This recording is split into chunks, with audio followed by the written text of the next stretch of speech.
Order. Questions to the Prime Minister. Mr. Clive Betts. Number one, Mr. Speaker. Thank you, Mr. Speaker. I'm sure that the whole House will wish to join me in sending our deepest condolences to the families and friends of Senior Aircraftman Ryan Tomlin from No. 2 Squadron RAF Regiment. It's clear from the tributes paid by his RAF colleagues that he was a determined young man with immense potential. His service and his sacrifice to our nation will never be forgotten. Members of the House will also have seen the reports that the talented and respected foreign correspondent of the Sunday Times, Marie Colvin, has been killed from the bombing in Syria. This is a desperately sad reminder of the risks that journalists take to inform the world of what is happening and the dreadful events in Syria, and our thoughts should be with her family and with her friends. This morning I had meetings with ministerial colleagues and others, and in addition to my duties in this House, I shall have further such meetings later today. Mr. Clive Betts. Can I associate myself with the Prime Minister's comments about our brave troops and also the brave journalists who report their activities as well. The Prime Minister said in the past that one of his main priorities is fighting crime. Can he explain, therefore, why, since the election, there's been a cut in over 4,000 in the number of frontline police officers? In South Yorkshire, the police helicopter, which last year was responsible for apprehending over 700 criminals, is going to be scrapped by the Police Minister against the advice of the Chief Constable. How can he explain these matters, which clearly indicate to the public that crime will rise when it's simply another broken promise by this Prime Minister? To the honourable gentleman. The Prime Minister. Thank you, Mr. Speaker. On the issue of the helicopter, I know there are talks underway between the South Yorkshire Police and ACPO, and I'm confident that helicopter coverage will be maintained. On the issue he raises, I would make the point that actually recorded crime is down under this government. And also, if you look at the figures from Her Majesty's Inspectorate of Constabulary, they believe there will be more invisible policing roles this March than there were a year ago. Sajid Javid. Thank you, Mr. Speaker. This Monday was meant to be a happy reunion for pupils at Alf Church Middle School following their half-term break. Instead, it turned out to be a day of mourning for the school and the entire community because of the news of a coach crash in France, which claimed the life of a much-loved local teacher, Mr. Peter Rippington, and left many school children seriously injured. Will the Prime Minister join me in expressing sympathy for all those affected and for those that are still in France and being treated, swift recovery and a speedy return home? I'm very grateful to my honourable friend for raising this desperately sad case. I know that Peter Rippington was much respected in the local community and at the school and will be hugely missed. So the thoughts and sincere condolences, I'm sure, of everyone in the House will be with my honourable friend's constituents and everyone who's been affected. I can tell him that our consular staff in France continue to provide support to all those still in France. Our ambassador, Sir Peter Ricketts, has visited passengers in hospital and is liaising with the local authorities, and we'll do everything we can with the French authorities to get people safely home. Mr. Ed Miliband. Mr. Speaker, can I join the Prime Minister in paying tribute to Senior Aircraftman Ryan Tomlin from No. 2 Squadron, the RAF Regiment? He died bravely and courageously serving our country, and our thoughts are with his family and friends. Mr. Speaker, we are also thinking today about the tragic death of Marie Colvin. She was a brave and tireless reporter across many continents and in many difficult situations. She was also an inspiration to women in her profession. Her reports in the hours before her death showed her work at our finest, and again our thoughts today are with her family and friends.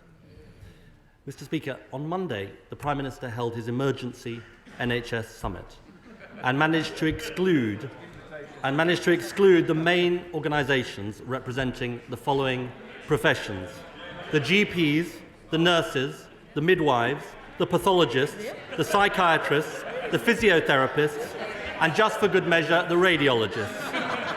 How can he possibly think it's a good idea to hold a health summit which excludes the vast majority of people who work in the NHS? What I want to do is safeguard our NHS.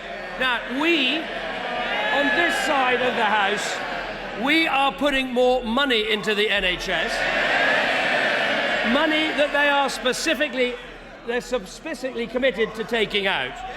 But let's be frank, money alone is not going to be enough. We have got to meet the challenge of an ageing population, more expensive treatments, more people on long-term conditions, and that is why we've got to reform the NHS. My summit was about those organisations, including clinical commissioning groups up and down the country, 8,200 GP practices that want to put these reforms in place. So he's got no answer to his ridiculous summit, which excluded the vast majority of people who work in the medical profession. Let's remind ourselves what the Prime Minister said just a few short months ago during his so-called listening exercise. He said change, if it is to really work, should have the support of people who work in our NHS. We have to take our nurses and doctors with us. Now he can't even be in the same room as the doctors and nurses. Doesn't that tell him that he's lost the confidence of those who work in our National Health Service? What I want to know, Mr. Speaker, when is he going to ask a question about the substance of the reforms? He doesn't want to ask. He doesn't want to ask about choice, because they used to be in favour of choice, but they won't back choice in the bill. He doesn't want to ask a question about competition. They used to favour competition, but now they won't support competition in the bill. They used to support GPs being put in charge of health budgets. They back that. They won't support it, even though now it is in the bill. Why not ask a serious question? And why not incidentally, as we're being kept here to vote at 7 o'clock on the publication of the risk registers, why don't you ask a question about that? Mr. Speaker, let me just... Mr. Speaker, if he doesn't think it's a serious question about his exclusion of the vast majority of people who work in our NHS, but he shouldn't worry. He shouldn't worry. Order. The House must calm down. Tranquil and statesmanlike is the mode for which members should strive. Mr. Ed Miliband. We'll come to the substance of his bill, Mr. Speaker. But let me ask him this question, because this is a very important question. There were people who attended the summit and who expressed deep concerns about his bill, even those who were invited to his summit. So following his health summit, can he tell us what changes, if any, he is planning to make to his bill? Why doesn't he stop worrying about my diary and start worrying about his complete lack of substance? We are going ahead with these reforms because we think it's good for patients to have choice. We think it's good to have the involvement of independent and voluntary sectors in the NHS. We think it's good to have more emphasis on public health. That is why we are doing these reforms. Let me remind him of one thing that he used to believe. He used to believe this, and this was what his health secretary said. The private sector puts its capacity into the NHS for the benefit of NHS patients, which I think most people in this country would celebrate. They are now committed to a 5% cap on the private sector, which would mean hospitals like the Marsden Hospital sacking doctors, sacking nurses, closing wards. Now let me ask him again. We're here at 7 o'clock to vote on the risk register. Are you going to ask a question about it, or are you frightened of your own motion? I think it would be good if we could preserve some parliamentary manners in this place, and the Prime Minister will know that I'm not frightened of anything. Mr. Ed Miliband. Mr. Speaker, nobody believes him and nobody trusts him on the health service. Now, at the Homerton Hospital on Monday, I met with senior staff working in HIV services who explained to me how this bill will fragment and disrupt services. The Health Secretary should be quiet and listen to the people who work in the health service.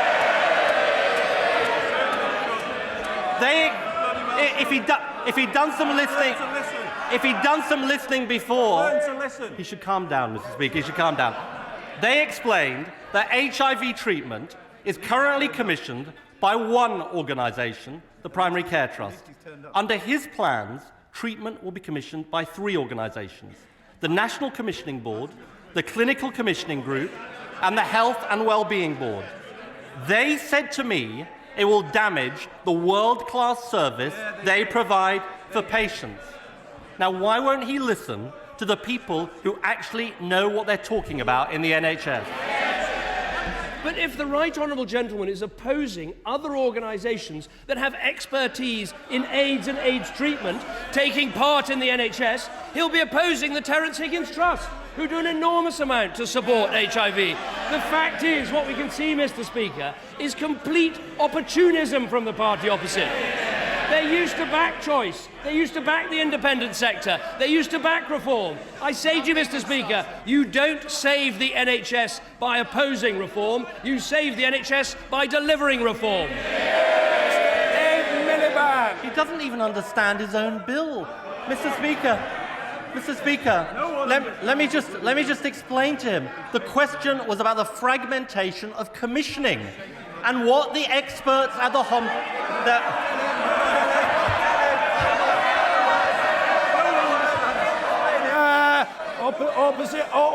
Opposition members are becoming overexcited. There's a long time to go, and I want to get to the bottom of the order paper. Mr. Ed Miliband. Let me say to the Health Secretary, I don't think the Prime Minister wants advice from him.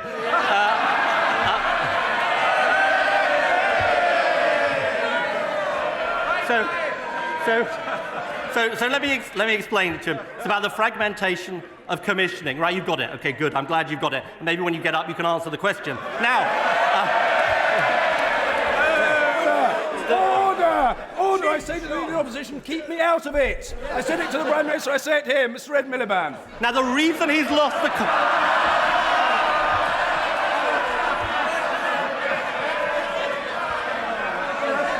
Now, the reason he's lost the...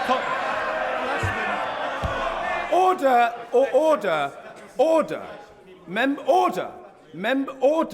I say that to the Shadow Chancellor as well. Members might be enjoying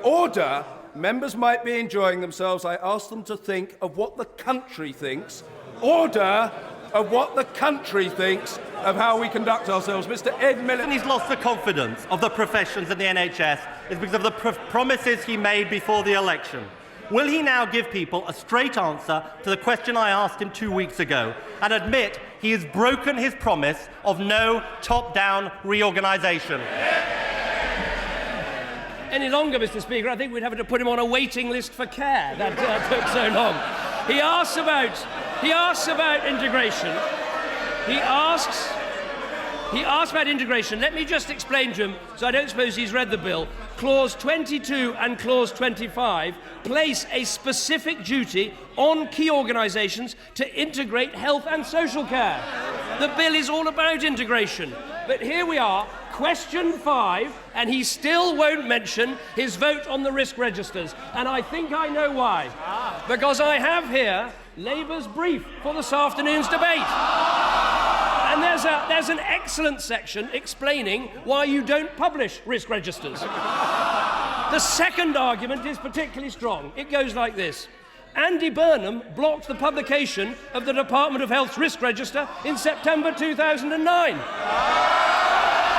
they are, absolutely revealed as a bunch of rank opportunists, not fit to run opposition, not fit for government. I'll tell you what happened. I'll tell you what happened under the last Labour government. The lowest waiting times in history. More doctors and nurses than ever before. The highest patient satisfaction on the NHS. I'll match our record on the NHS with him any day of the week. And the problem with this Prime Minister is that he asked people to trust him, and he's betrayed that trust. The problem with this Prime Minister is that on the NHS, he thinks he's right and everyone else is wrong. It's become not a symbol of how his party has changed, but of his arrogance. I tell him this will become his poll tax. He should listen to the public and he should drop this bill. Six questions and not a mention of the motion they put in front of the House tonight.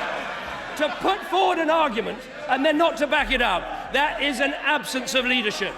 Order! Members on both sides of the House are yelling at each other. It is rude, it is unfair on the Prime Minister and the Leader of the Opposition, and it should stop. The Prime Minister. Let me just tell him what is actually happening in the health service under this government. Waiting times for outpatients, down. Waiting times for inpatients, down. Number of people waiting in total, down. Number of people waiting for more than a year has been halved under this government. Hospital infections down to their lowest level, and mixed sex wards down by 94%. That is the record we have. 4,000 more doctors, almost 1,000 more midwives, and fewer managers. Now, he talks about what people think about this government. Let me just remind him what his two-time candidate said about him this week. You're not articulating a vision or a destination. You're not clearly identifying a course, and no one's following you. My problem is you're not a leader. I couldn't have put it better myself. Jake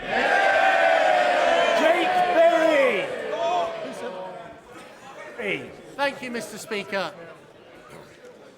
In 2009, when the Conservatives took control of Lancashire County Council, fostering services were rated as unsatisfactory. Since then, their budget is reduced by £120,000, and they're now rated as outstanding. Would my right honourable friend join me in congratulating County Councillor Tony Winder and his Conservative colleagues at not only doing more for less, but doing it better as well? I certainly join my honourable friend, and he makes an important point, which is across the country you have different councils coping with the issues of fostering and adoption and producing very different results. And I think what we need to do is publish all of these figures so we can see which councils are doing well and getting value for money, as they clearly are in Lancashire, but above all, which councils are really doing the best to get those children out of care and get them into a warm and loving home. Mrs. Mary Glindon. Thank you, Mr. Speaker. The national minimum wage has lifted millions of workers out of poverty pay. So will the Prime Minister support hard-working people and give a commitment today to drop unjust plans to freeze it? We support the minimum wage, and we've supported its uprating, and we have already uprated it, and I think it has an important role to play.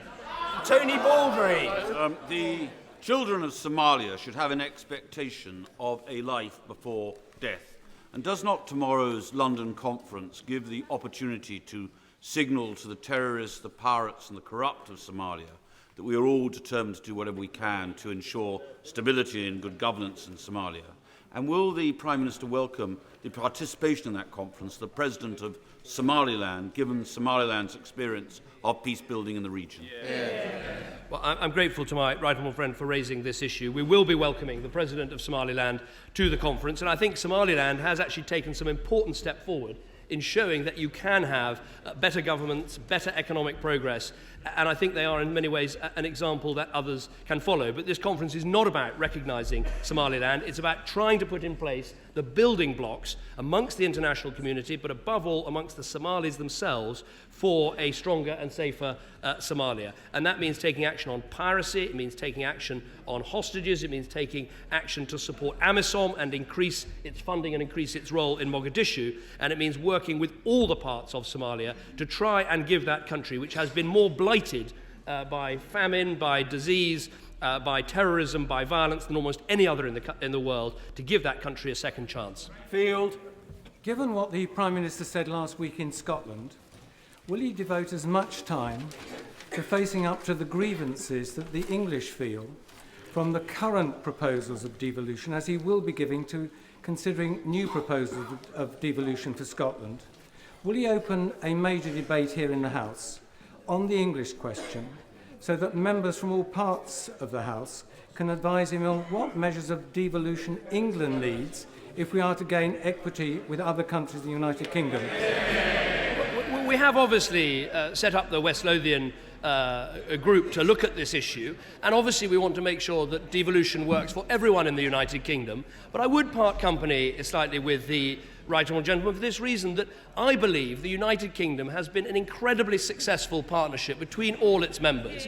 And I think that actually, far from wanting to appeal to English people that in any way to sort of nurture a grievance they feel, I want to appeal to my fellow Englishmen to say this has been a great partnership for Scotland, but a great partnership for England too. Of course, Scotland must make its choice, but we hope that Scotland will choose to remain in this partnership that has done so well for the last 300 years.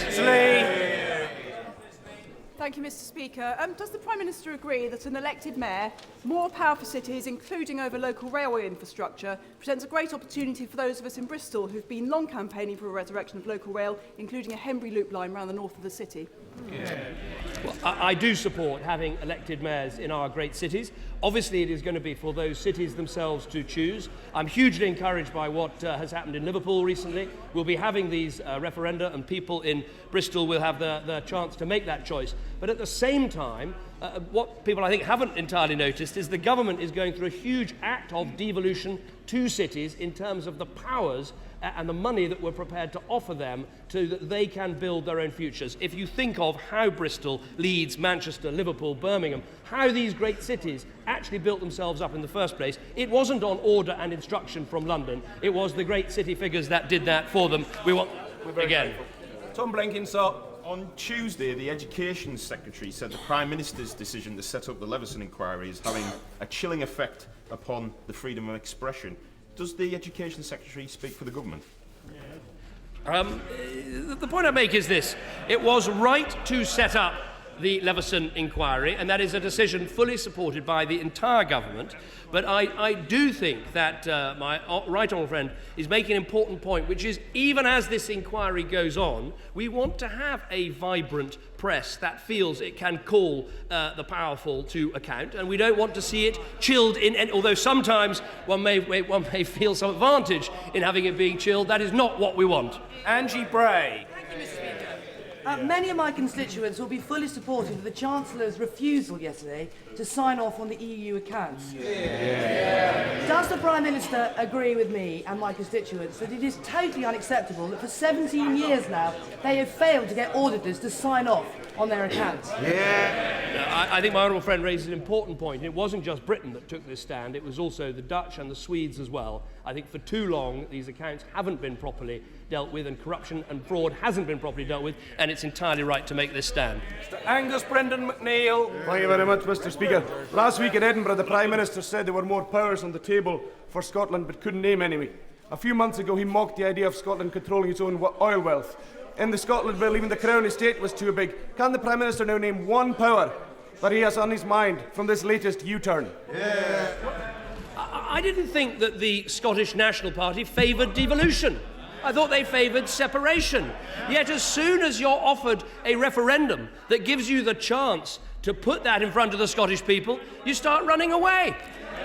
Dr. Julian Huppert. Thank you, Mr. Speaker. Tomorrow, members of this House will have the chance to debate the importance of cycling following the Times Cities Fit for Cycling campaign. The Minister for Cycling, the member for Lewis, has made some welcome announcements in investment, but there is still much more to do. Will the Prime Minister commit the government to support the Times campaign, increase investment in cycling, and take much greater steps to promote cycling across the country? I think the Times campaign is an excellent campaign. I strongly support what they're trying to do. Anyone who's got on a bicycle, particularly in one of our busiest cities, knows that you are taking your life into your hands every time you do so. And so we do need to do more to try and make cycling safer. The government is making it easier for councils to install mirrors at junctions. We're putting £11 million into training for children and £15 million for better cycle routes and facilities across the country. I think if we want to encourage the growth in cycling we've seen in recent years, we need to get behind campaigns like this. Fiona McTaggart. Since he has been Prime Minister, A3. The company A3 has won contracts from the DWP alone worth £224 million.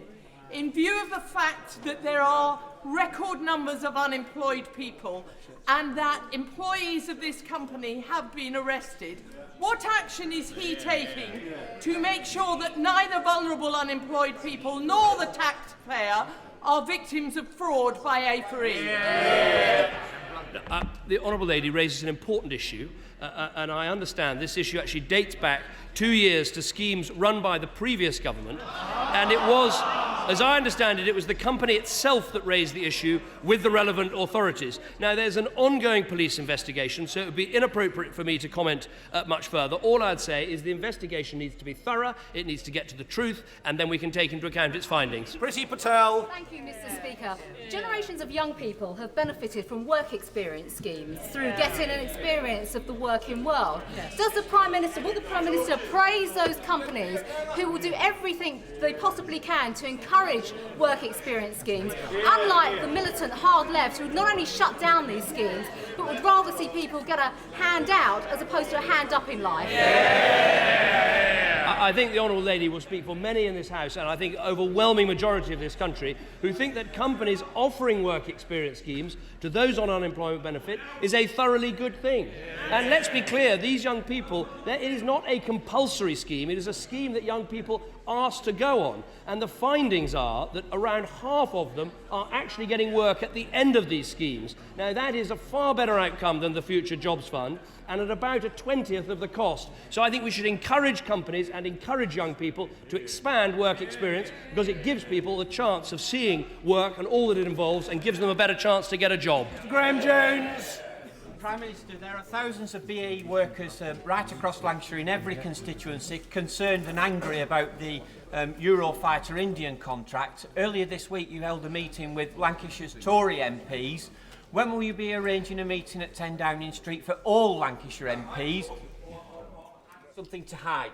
I'm not arranging any meetings at 10 Downing Street, but it's possible the Prime Minister might. We'll hear. Prime Minister. I'm very happy. I've met with a number of members of Parliament who have BAE in their constituencies, including the Honourable Member for Hull, who came to see me with the Honourable Member for Boothferry at the same time. So I've had many MPs coming to see me. But this government is absolutely committed to helping with Eurofighter, with Typhoon, in every way that we can. That is why I've been undertaking trips right across the Middle East. And let me say, when I do, I often get criticised by Labour MPs for taking BAE or taking Rolls-Royce on the aeroplane. I think it's right to fly the flag for great British businesses, and I'll continue to do so.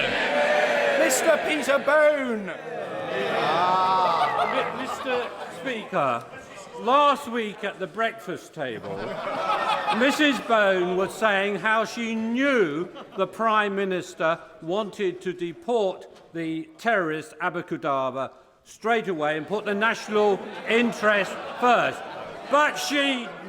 About the views of Mrs. Bone. But she knew it was being blocked by the Deputy Prime Minister and the Liberal Democrats. Suddenly, our 11-year-old son Thomas asked, "Is Nick Clegg a goodie or a baddie?" What does the Prime Minister think? There's only so much detail I can take from the Bone household, but in believing that I'm very keen that Abu Qatada should be deported, Mrs. Bone is indeed psychic. That is exactly what I believe. That is why the Home Secretary and Home Office ministers are working so hard with the Jordanians to get the assurances that we need so that this can indeed take place. And the Deputy Prime Minister thoroughly backs that approach. Jack Dromey. Mr. Speaker, both the Prime Minister and the Housing Minister have told the House that rents are falling in the private rented sector, when the evidence is that rents are rising, including from the most recent survey by Inside Housing.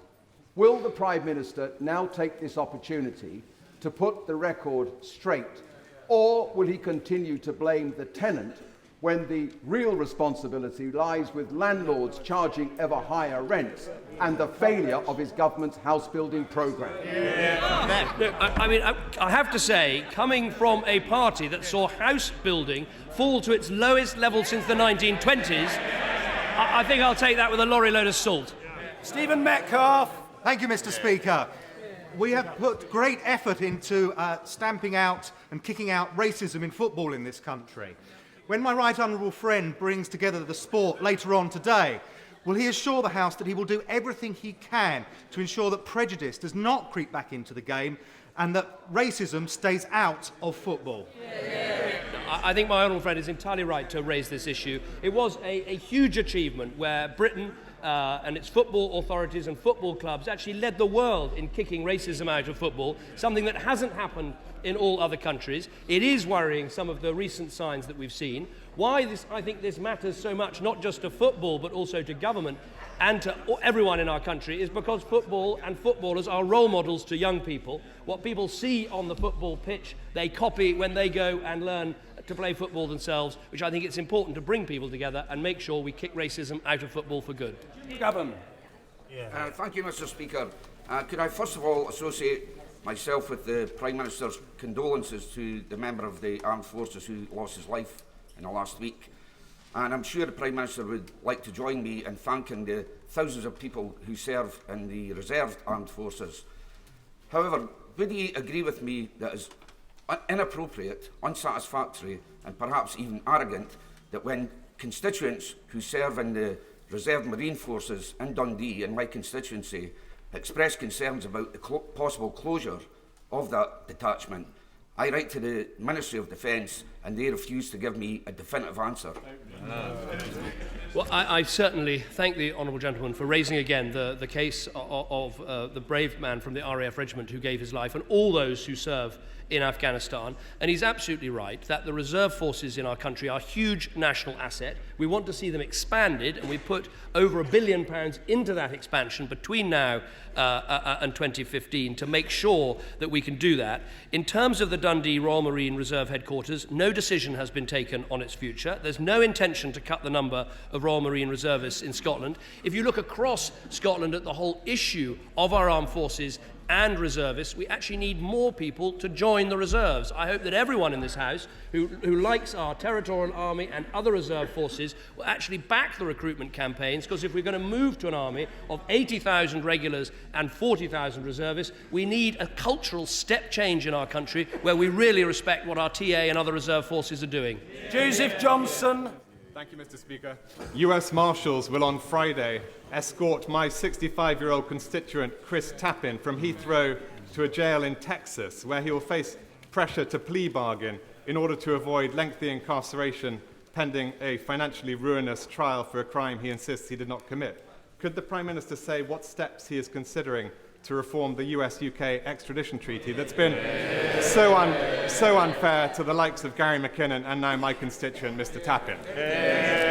No, well, I quite understand why my honourable friend raises this case of his constituent. I mean, let me say, in the case of Chris Tappin, obviously he has been through a number of processes, including the Magistrates' Court and the High Court, and the Home Secretary has thoroughly considered his case. He raises the point more generally of Sir Scott Baker's report into the extradition arrangements, which he's made and we're now considering. He did not call for fundamental reform, but my right honourable friend, the Home Secretary, is going to carefully examine his findings and also take into account the views of Parliament that have been expressed in recent debates.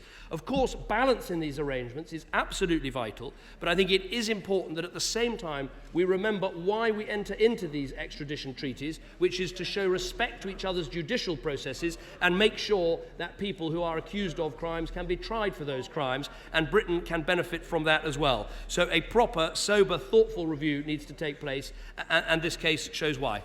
Bailey. Thank you, Mr. Speaker.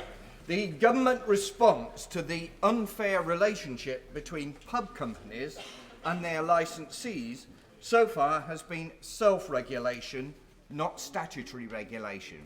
On January the 12th of this year, this House voted unanimously to set up a review panel to be agreed by the Business Select Committee to review the implementation of self-regulation. To date, there has been absolutely no response from the government. Can the Prime Minister tell me, is he backing the will of Parliament or the will of pub companies? Well, I'm a keen supporter of Britain's pubs, so I will write to the honourable gentleman and get him a good answer. Mike Crockart. Thank you, Mr. Speaker. In his speech made in Edinburgh last week, the Prime Minister rightly described Scotland as a pioneering country all its life and a turbine hall of the Industrial Revolution. The next pioneering revolution in this country will be in green technology, and the Green Investment Bank will be key in its promotion. Having now visited Edinburgh, does he agree with me that it is the perfect location for this institution? It is certainly one of the locations that's being considered, but I think he will know there are a number of bids that have also been made from different towns, cities and indeed regions of the country that all want to host this excellent innovation, the Green Investment Bank. Thank you, Mr. Speaker. 15. Can I ask the Prime Minister, returning to the issue of the NHS and the pertinent question posed by the Leader of the Opposition, why has the Prime Minister broken his promise not to engage in another top-down reorganisation of the National Health Service? What we are doing is abolishing the bureaucracy that's been holding the NHS back. We are going to be cutting in this Parliament £4.5 billion of bureaucracy by getting rid of the primary care trusts and the strategic health authorities, all of which will be invested into patient care. Now, his own party's policy is to say that real increases in NHS spending are, and I quote, irresponsible. That is the view of his party. Well, we don't think it's irresponsible. We think it's responsible. That's why we're putting the money in, and he'd take the money out. There have been lots of interruptions today, but I'm concerned about the interests of backbenchers. Harriet Baldwin. Mr. Speaker, last week in Ethiopia with Save the Children, I saw at first hand how malnutrition is stunting the growth of the world's poorest children. Does the Prime Minister agree that the UK has a real opportunity to lead the international debate in tackling malnutrition, which will help the growth of the world's children and economic growth as well? I think the Honourable Lady is entirely right about this, not only because we work with excellent organisations, NGOs like Save the Children that are doing such excellent work, but also the UK is the second largest bilateral donor into the Horn of Africa, where we've seen this appalling famine and so many people starving and dying. So I think not only are we doing our bit in terms of money, investment and time, but also it gives us an opportunity to lead the debate on where we need to take the development and aid agenda next. Order.